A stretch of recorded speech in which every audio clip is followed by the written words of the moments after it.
Bonjour, il est presque 11h30, nous sommes la veille de Noël, le 24 décembre 2014, et je voudrais vous parler des rapports entre signifiant et signifié en parallèle avec le rapport masculin-féminin. Vous savez que j'aime bien combiner et connecter mes différents terrains de recherche qui se fécondent mutuellement, c'est qu'à le dire. Et je dirais que je pourrais même aller plus loin, puisque je relierai ça également au cycle de 7 ans avec la dialectique disjonction-conjonction, la conjonction venant compléter et venant parachever ce qui a été esquissé et ébauché dans la disjonction, la disjonction étant en quelque sorte un processus de renouvellement du contenu initial, enfin, le plus récent. Il est clair que tout ce qui est disjonctionnel, tout ce qui est de l'ordre du signifiant et tout ce qui est de l'ordre du masculin est en quelque sorte minoritaire. C'est-à-dire que c'est mineur en quelque sorte. C'est-à-dire que c'est assez peu facile, c'est assez peu appréhendable. C'est très intense, c'est très dense, mais ça ne prend pas tellement de volume. La preuve en est, par exemple, le fœtus au début, et puis l'enfant qui apparaît au bout de 9 mois. Bon, il n'y a aucune commune mesure. Donc il y a un changement d'échelle entre les deux stades, les deux étages. Et pour le signifiant, c'est la même chose. Un signifiant peut être investi par un nombre illimité de signifiés. C'est-à-dire de différentes idées, de différentes problématiques qui vont être connectées avec un seul et même signifiant. Prenons l'exemple classique de Dieu, par exemple. Dieu, c'est un signifiant, c'est un mot. Qu'est-ce qu'il signifie? Qu'est-ce qu'on lui fait signifier, faudrait-il dire plutôt? Qu'est-ce qu'on veut lui faire signifier? Ben ça peut varier à l'infini, et il serait bien naïf de croire que parce que l'on parle du même signifiant, on y met le même contenu. Alors, tout cela, à partir du moment où je relie effectivement le linguistique, l'astrologique, la dimension masculin-féminin, en un seul et même système de réflexion, on peut effectivement approfondir ces différents éléments l'un par rapport à l'autre. Bon, il est clair que l'élément... Alors, c'est une vision qu'on n'a peut-être pas toujours, l'idée de présenter le masculin comme étant un élément relativement simple et dense, alors que le féminin est un élément complexe et extrêmement diffus. Hein. C'est peut-être pas une idée évidente, mais là, elle semble être plus précisable, plus identifiable. Nous avons effectivement un paradoxe qui est intéressant, et qui est le fait que l'historien, et ça alors on introduit donc une autre dimension, l'épistémologie historique, est là pour restituer ces problématiques. L'historien, il est là pour remonter, pour déterminer la genèse, pour remonter à la source. Donc par conséquent, il va privilégier ce qui est à l'origine. Il va remonter le temps.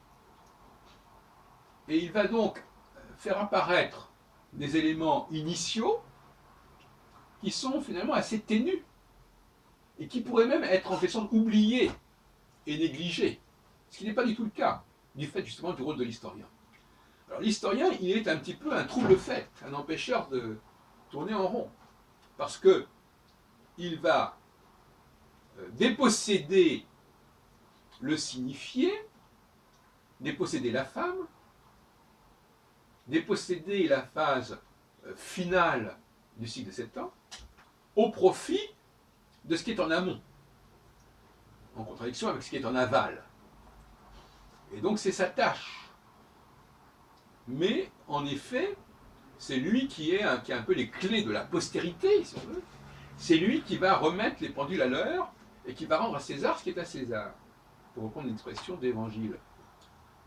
Hein. C'est-à-dire, s'il n'y avait pas d'historien, notre métier fonctionnerait totalement différemment. Mais s'il n'y avait pas d'historien, on n'aurait même peut-être pas encore compris le rôle des hommes dans la conception des enfants. Parce que le décalage de 9 mois fait qu'on n'a pas tellement, on ne voit pas forcément les connexions. Donc ça a été une très grande découverte,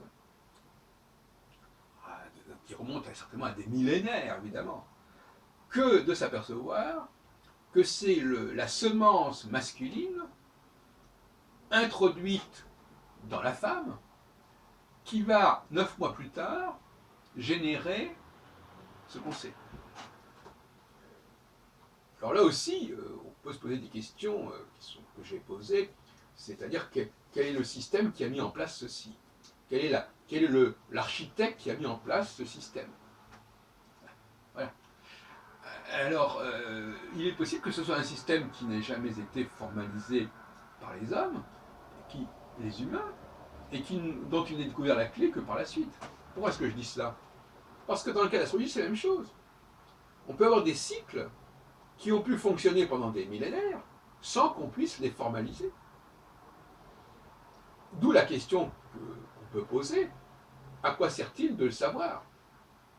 À quoi sert-il de savoir que l'homme est à l'origine du processus de grossesse de la femme? À quoi sert-il de savoir qu'il y a une phase 1 et une phase 2? Puisque de toute façon, tout ça c'est vécu, tout ça c'est intégré, tout ça c'est mis en œuvre. Donc on pourrait dire, bon ben voilà, parce que de toute façon c'est là, on marche, donc c'est la véritable question métaphysique. Est-ce qu'il est utile de connaître le mode d'emploi? Ou est-ce qu'il faut simplement se contenter de constater que c'est comme ça que ça se passe, sans savoir d'où ça vient, d'où ça sort et pourquoi c'est comme ceci, pourquoi c'est comme cela?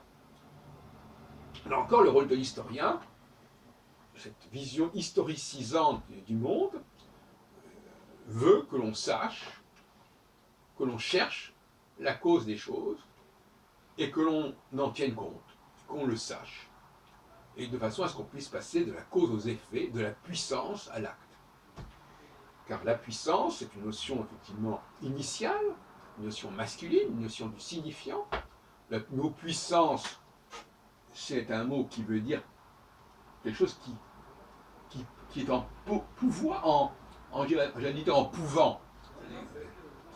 On peut l'employer ça, le pouvant. C'est-à-dire ce qui peut, la partie présente de pouvoir, c'est le pouvant. Il y a le pouvant, il y a le signifiant, et il y a le contenant. Donc ce qui est pouvant, ce qui est potentiel, mais pourquoi j'aime bien l'idée de Saussure d'utiliser le participe présent pour désigner ce genre de potentialité, le pouvant est détecté par l'historien, on l'appelle historien ou on l'appelle autrement, de toute façon c'est quand même la même chose, et quelque part le scientifique qui cherche la cause des choses est un historien, n'est-ce pas, dans tous les sens du terme, c'est-à-dire qu'il va essayer de remonter la causalité, et également il va essayer de remonter le temps quelque part aussi.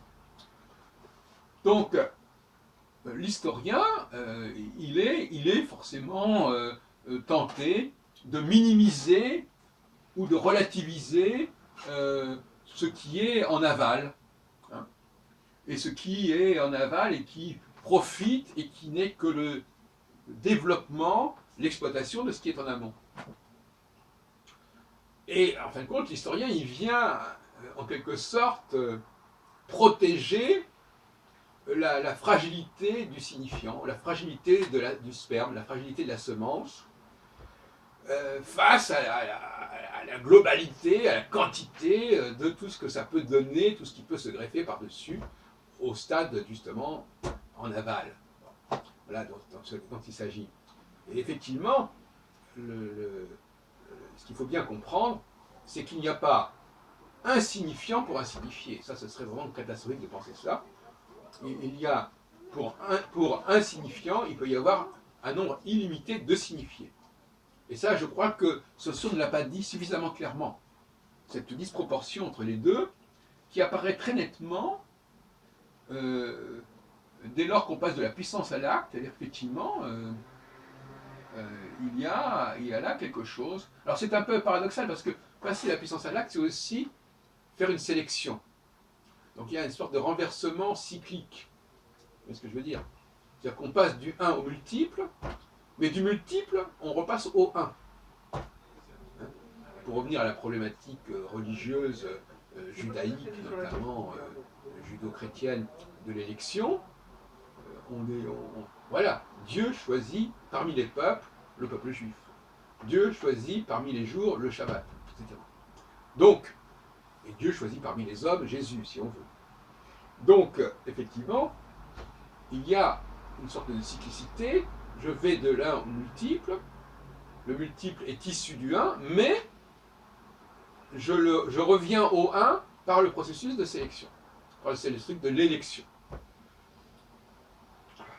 Et ça, je crois que c'est intéressant, il fallait le signaler. Merci.